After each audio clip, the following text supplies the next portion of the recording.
अस्सलाम वालेकुम दोस्तों। बात अर्थिंग की जब की जाती है या ग्राउंडिंग की जाती है तो जहन में सिर्फ यही बात आती है कि हमारे इलेक्ट्रिकल पावर सिस्टम पे जो भी फॉल्ट हैं या हमारी जो लाइटनिंग से प्रोटेक्शन है उसके लिए हमें अर्थिंग या ग्राउंडिंग की जरूरत पड़ती है। पावर सिस्टम के अंदर ये सबसे बुनियादी और आम प्रोटेक्शन है कि जिसके बगैर जो है हम कमीशनिंग का कॉन्सेप्ट जो है वो नहीं आता माइंड के कि इसके बगैर जो कमीशनिंग नहीं करनी चाहिए किसी भी इक्विपमेंट की या किसी भी मशीन की विदाउट ग्राउंडिंग या अर्थिंग के हवाले से। लेकिन जो आपका इक्विपमेंट या जो आपके व्हीकल्स जो है अर्थ पे नहीं है और जमीन में नहीं है तो उनकी प्रोटेक्शन जो है अर्थिंग या ग्राउंडिंग के हवाले से वो कैसे पॉसिबल होगी, वो किस तरीके से की जा सकती है। जी हाँ, मैं बात कर रहा हूँ एयरक्राफ्ट की या सबमरीन की। जो आपके एरोप्लेन अगर आपके एयर में है वो ट्रेवल करते हैं तो उनका जमीन के साथ कोई लिंक नहीं है, जमीन के साथ उनका कोई राब्ता नहीं है। ऐसे ही अगर आप सबमरीन्स की बात करें, जो अंडर वाटर व्हीकल्स हैं उनकी बात करें तो उनका भी जमीन के साथ कोई लिंक या राब्ता नहीं होता। तो सवाल ये पैदा होता है कि वहां पर अर्थिंग की प्रोटेक्शन या ग्राउंडिंग की जो प्रोटेक्शन है वो किस तरीके से पॉसिबल हो सकती है। इस चीज को अंडरस्टैंड करना बहुत जरूरी है कि जब हम वर्ड अर्थिंग या ग्राउंडिंग की बात करते हैं तो अर्थिंग जो है वो अर्थ से निकला है, जिससे हम अर्थिंग उसका नाम दिया गया है कि आपकी जो फॉल्ट करंट है, जो प्रोटेक्शन है जो आपका, वो आपकी अर्थिंग जो है वो जो आपका जो डंप हो जाएगा आपकी जमीन के अंदर जो भी आपका फॉल्ट है। एक एक्स्ट्रा एक पाथ मिल जाता है, लो रेजिस्टेंस पाथ है, जिससे वो आपका शॉर्ट सर्किट जो है आपका अर्थ फॉल्ट है या आपकी जो लाइटनिंग स्ट्राइक्स है वो ग्राउंड हो जाती हैं। इस तरीके से ग्राउंडिंग का जो वर्ड है ग्राउंडिंग, वो भी ग्राउंड से ही निकला हुआ है, वो भी जमीन के साथ लिंक है। तो जमीन बहुत जरूरी है इन दोनों चीजों के लिए। लेकिन अगर बात की जाए आपके एयरक्राफ्ट की या सबमरीन की तो वहां पर तो आपकी जमीन का वजूद नहीं है, तो वहां पर यह प्रोटेक्शन कैसे होगी। अच्छा, याद रखें कि जब भी हम एयरक्राफ्ट की प्रोटेक्शन की बात करेंगे तो सबसे पहले प्रोटेक्शन आती है कि लाइटनिंग स्ट्रोक्स। ऑब्वियसली एक एरोप्लेन अगर फजा में उसने ट्रेवल करना है 30,000 फीट की बुलंदी के ऊपर तो आसमानी बिजली को तो उसके साथ वास्ता तो पड़ेगा, मतलब वो फ्रिक्वेंटली वास्ता पड़ेगा और फ्रिक्वेंटली वास्ता पड़ता है उसका लाइटनिंग के साथ, क्योंकि ऐसी जो बादल है आपके उन्हीं के साथ ही वो ट्रैवल करेगा। उधर से उसने लैंड भी करना है, उसने एयर पे उसने ट्रैवल भी करना है। तो ये हो नहीं सकता कि बगैर इससे बचे हुए वो अपनी ट्रैवलिंग को जारी रख सके। तो ऑन एंड ऑफ तमाम जो भी एयरक्राफ्ट हैं उनका लाइटनिंग स्ट्राइक के साथ, लाइटनिंग के साथ जो है वो वास्ता पड़ता रहता है और वो इससे प्रोटेक्शन भी रहती है। तो वो कैसे रहती है, क्योंकि उनकी अर्थिंग तो कोई होती नहीं है, ग्राउंडिंग तो कोई होती नहीं, क्योंकि वो अर्थ और ग्राउंड से 30,000 फीट से दूरी पर वाक़ होता है। एक चीज ये याद रखें कि जो आपके एयरक्राफ्ट्स हैं उनके अंदर जो आपका एसी सिस्टम है वो यूज किया जाता है। उसकी जो फ्रीक्वेंसी होती है वो ना तो 50 हर्ट्ज होती है ना 60 हर्ट्ज होती है। ज्यादातर केस में मेजोरिटी केस में उनकी जो फ्रीक्वेंसी होती है वो 400 हर्ट्ज की होती है, यानी 400 हर्ट्ज की फ्रीक्वेंसी। और जो वोल्टेज लेवल होते हैं वो 115 और 200 वोल्ट होते हैं। सिंगल फेज के 115 और थ्री फेज के 200 वोल्ट होते हैं। तो ये बात जो है ये जानना जरूरी है। तो ये वोल्टेज लेवल जानना बहुत जरूरी है कि इसकी फ्रीक्वेंसी जो है वो हमारी जो कन्वेंशनल फ्रीक्वेंसी की तरह नहीं होती, 60 या 50 हर्ट्ज नहीं होती है, 400 हर्ट्ज की फ्रीक्वेंसी होती है। सिंगल फेज के 115 वोल्टेज और थ्री फेज के 200 वोल्टेज होते हैं, जो इसका एसी का सिस्टम होता है, जो एयरक्राफ्ट को अंदर जो सारी इलेक्ट्रिसिटी सप्लाई कर रहा होता है।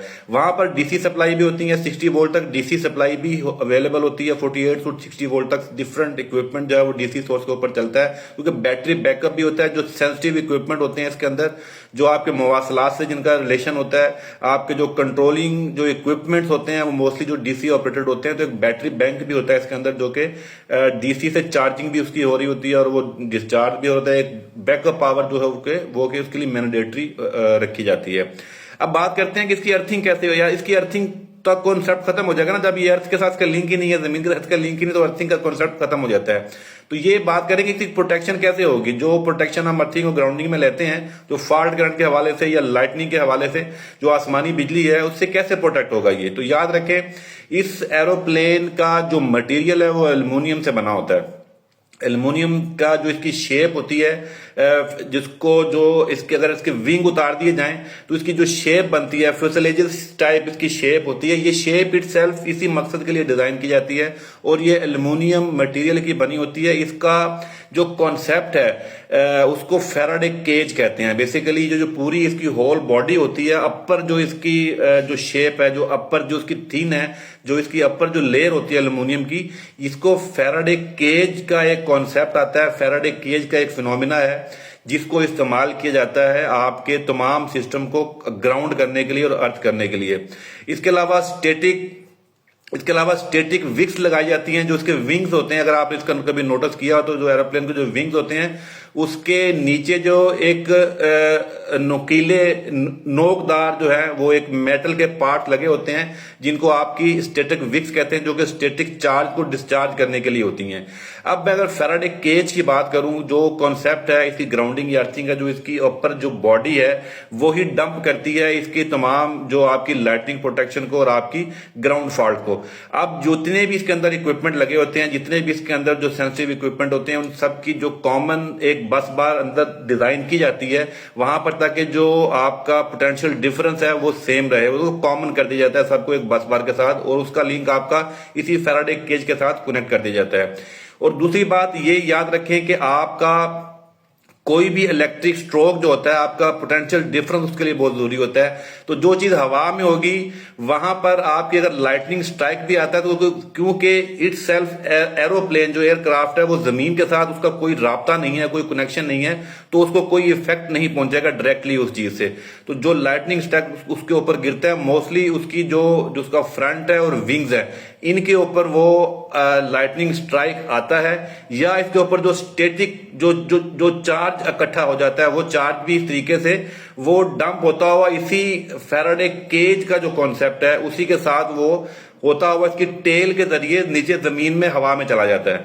तो यही इसकी मेन प्रोटेक्शन होती है जिसको हम फैराडे केज कहते हैं, जो इसका कॉन्सेप्ट है इसकी प्रोटेक्शन के हवाले से, इसकी स्पेशल जो डिजाइन होता है इसका, और इसकी जो जिसको फैराडे केज कहते हैं, और एल्युमिनियम मटेरियल की जो बनाई भी इसीलिए ही जाती है। और एक जो वजह दूसरी होती है कि जिस तेज हवा का विंड प्रेशर की वजह से इसके ऊपर स्टैटिक चार्ज जो है वो भी इकट्ठा होना शुरू हो जाता है, तो वो चार्ज भी जो स्टैटिक विक्स लगी होती हैं इसके विंग के नीचे, वो इसको डिस्चार्ज करने का बायस बनती हैं। अब इसकी अर्थिंग और ग्राउंडिंग, जब ये चार्ज समटाइम अकोमुलेट होता रहता है, इकट्ठा होता रहता है, सारा वो ड्रेन नहीं हो पाता, तो जैसे ही ये प्लेन लैंड करता है तो सबसे पहले इसको ग्राउंडिंग केबल्स के साथ उस स्पेसिफिक जगह के ऊपर जो इसका रनवे होता है जहां पर इसने रुकना होता है वहां पर अर्थिंग पिट्स बनाई जाती हैं, वहां पर ग्राउंडिंग पिट्स होती हैं, और केबल्स के जरिए इसके जो पॉइंट्स एलोकेट किए होते हैं जिनको उस केबल के साथ जोड़ दिया जाता है, क्योंकि अब ये ग्राउंड पर आ चुका हुआ, अब ये जमीन पर आ चुका हुआ है, इसलिए उसकी जो है वो जरूरी होती है वहां पर कनेक्टिविटी। जब भी इसकी रिफिलिंग करते हैं, रिफ्यूलिंग करते हैं, इसकी इसमें फ्यूल डालते हैं, या इसकी मेंटेनेंस होती है, या जब ये लैंड करता है तो उन स्पेसिफिक जो पॉइंट्स होते हैं, जो पिट्स बनी होती हैं, केबल के जरिए उनके साथ जोड़ दिया जाता है। तो ये इसकी प्रोटेक्शन है एयरक्राफ्ट की लाइटनिंग के हवाले से और उसकी फॉल्ट करंट के हवाले से। अब अगर सबमरीन की बात की जाए तो सबमरीन का भी कॉन्सेप्ट सेम यही है। सबमरीन में हुल होता है, इसका जो बॉडी होती है, जो नीचे वाला एरिया जो हुल होता है वो सेम इसी का जो फ्यूसलेज है, जो आपका एरोप्लेन का जो बॉडी का स्ट्रक्चर है, सबमरीन में भी जो नीचे वाला जो हुल है, जो आपका सबमरीन का नीचे वाला जो पार्ट होता है वही इसी का फैराडे केज की तरह वो वाला भी काम करता है। तो तमाम आपके जो इलेक्ट्रिक इक्विपमेंट है, आपके सबमरीन जेनसेट्स हैं, जनरेटर्स हैं, जो उसके अंदर इक्विपमेंट लगा हुआ है, वो सारे उसी के साथ ही कनेक्टेड होते हैं प्रोटेक्शन के लिए। एक कॉमन पॉइंट बेसिकली वही बन जाता है, उसी के साथ उसको ग्राउंड कर दिया जाता है, उसी के साथ ही अर्थ कर दिया जाता है उसको। तो ये सबमरीन का कॉन्सेप्ट है अर्थिंग ग्राउंडिंग प्रोटेक्शन के हवाले से, और ये एयरक्राफ्ट की जो प्रोटेक्शन और जो अर्थिंग है वो इक्विपमेंट को किस तरीके से प्रोटेक्ट किया जाता है कि वो मैंने आपको एक सादा अल्फाज में एक्सप्लेन किया है। उम्मीद करता हूं ये आपको बेहतर अंडरस्टैंडिंग हुई होगी regarding protection of the aircraft and the submarine system.